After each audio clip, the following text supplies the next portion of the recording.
NBA trade season has arrived. Trae Young has been traded to the Washington Wizards. Now it's funny because I was planning on doing a video of I think 7 or 8 trades that I thought made too much sense to not happen by this deadline.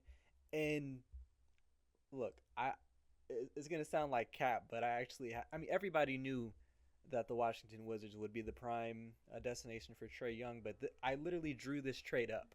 I'm gonna show it on the video now, probably in a screen recording or something. But I unfortunately just had a little too much draft capital in my trade. I had C.J. McCollum going, or no, it was C.J. McCollum and Corey Kispert, but I also had the Wizards giving up a second round pick and a very, very distant first round pick that was also very, very protected.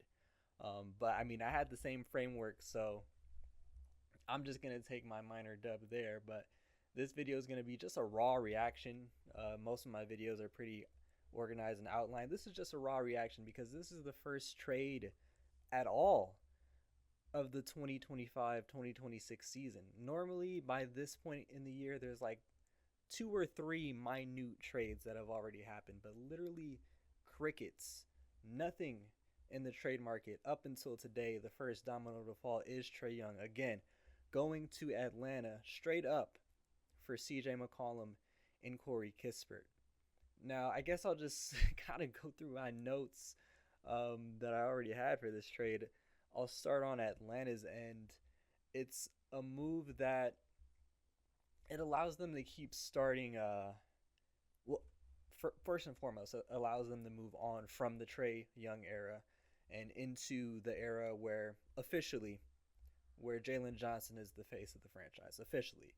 As long as Trae Young was there, there was going to be some um, lingering sentimental value of like, is Jalen, even though Jalen Johnson's the best player, is he really the face of the franchise because Trae Young has been here so long?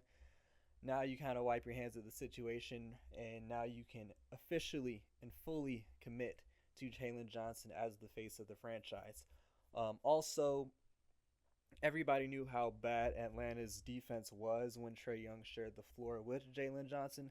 Jalen Johnson has not always been this bad of a defender, but as is as is the case a lot of times, whenever a young player starts to have more success on the offensive end and picks up their offensive responsibility, their defense kind of slides, and that was the case for Jalen Johnson.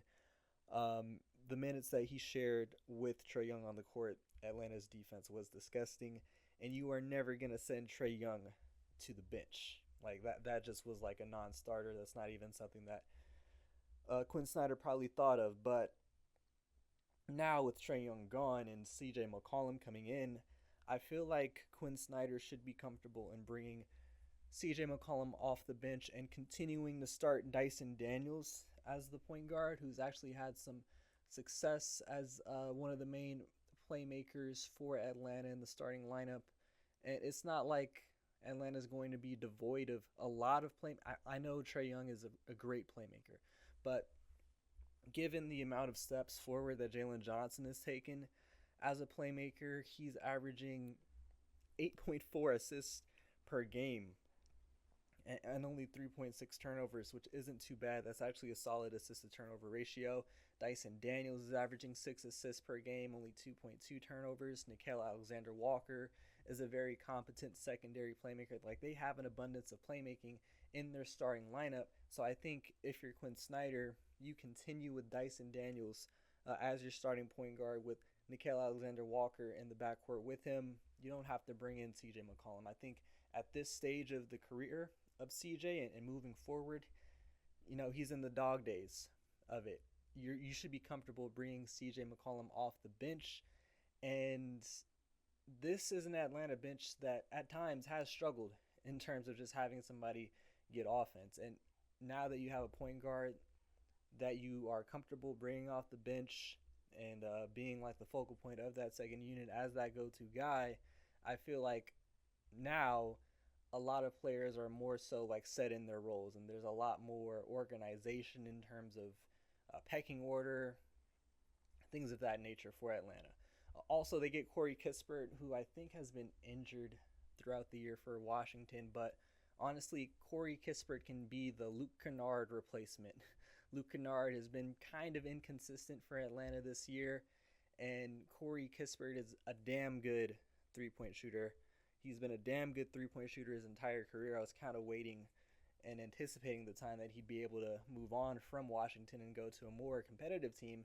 Not saying Atlanta's the most competitive team in the world, but they're definitely more competitive than Washington because he has the type of skill set that is valuable in games that matter a little bit more in the regular season when teams are vying for playoff standing and, of course, in the playoffs. So when Luke Kennard's contract expires, they're still going to have a knockdown sniper in Corey Kispert, who I think is on actually quite a bargain of a contract. If I can just check that really quickly.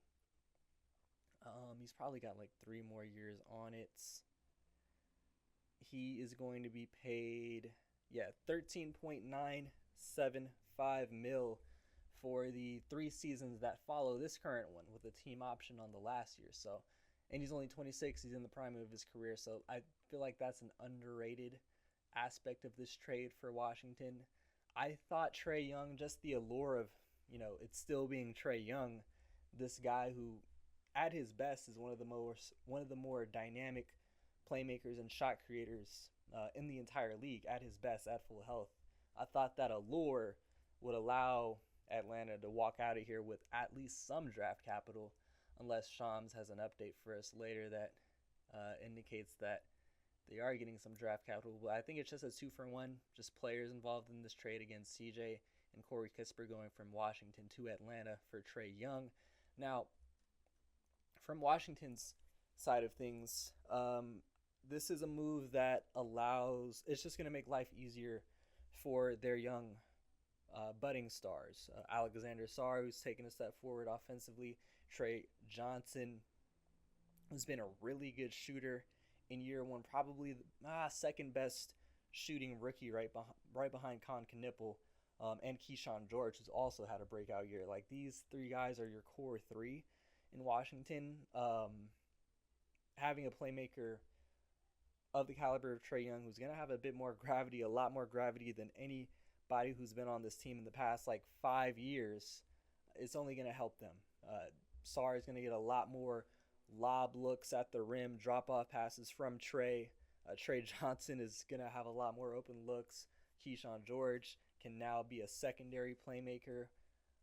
Life is going to be a lot easier for those guys in Washington. I think Bilal Coulibaly is going to have some more open looks as well. His three-point efficiency kind of struggled this year, but I feel like playing with a playmaker like Trae Young, it's going to make Bilal's life a lot easier, and his efficiency should go up as well. And I don't think this hurts Washington's tank too much. I know they've been winning quite a few games over the past 7. I think over the past 7 or 8 games, they have a really good record. Even with that stretch of play, I think they're still 14th in the Eastern Conference. Let me just double check that. Yeah, they're still 14th in the conference. They're not going to be worse than Indiana. Indiana's just so shitty, but they're still right behind Brooklyn.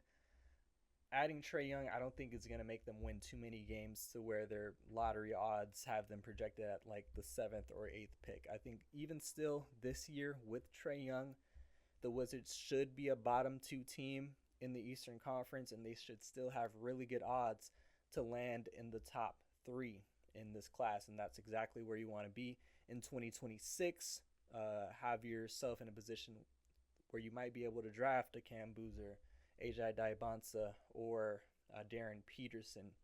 And moving forward in 2027, you're hoping that with Trae Young having a full season with the team, whoever you draft in this 2026 class, more development from Alex Sarr, Keyshawn George, Trae Johnson, Bilal Coulibaly, etc., you're hoping that the Washington Wizards can kind of take a step forward in 2027.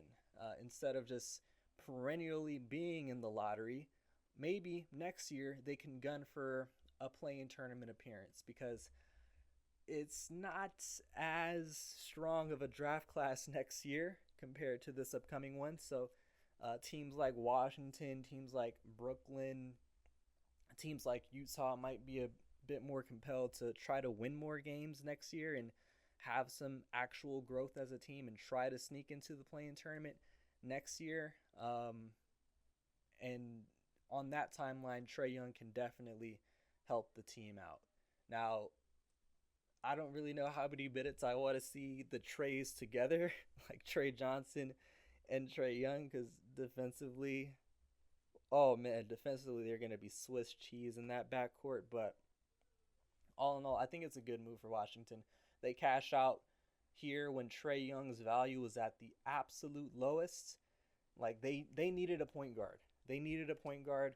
They were never really gonna sign a point guard of the caliber of Trae Young in free agency because who the fuck wants to go to Washington in free agency outside of like role players? This is where you add this guy. A very opportunistic pickup from Washington. I think it's a W because they didn't even have to give up a single first round pick, a single second round pick. So yeah, W trade for Washington. I think going back to Atlanta, it's just good that they can wipe their hands of the situation. It would have been best for Trae Young to not find this out in the middle of an NBA game, given how much he's meant to the franchise. He brought them to their first conference finals appearance probably since I think the Al Horford Paul Millsap days. I think they met up with the Cavaliers in like 2015 in the conference finals, that year where they had like 5 All-Stars.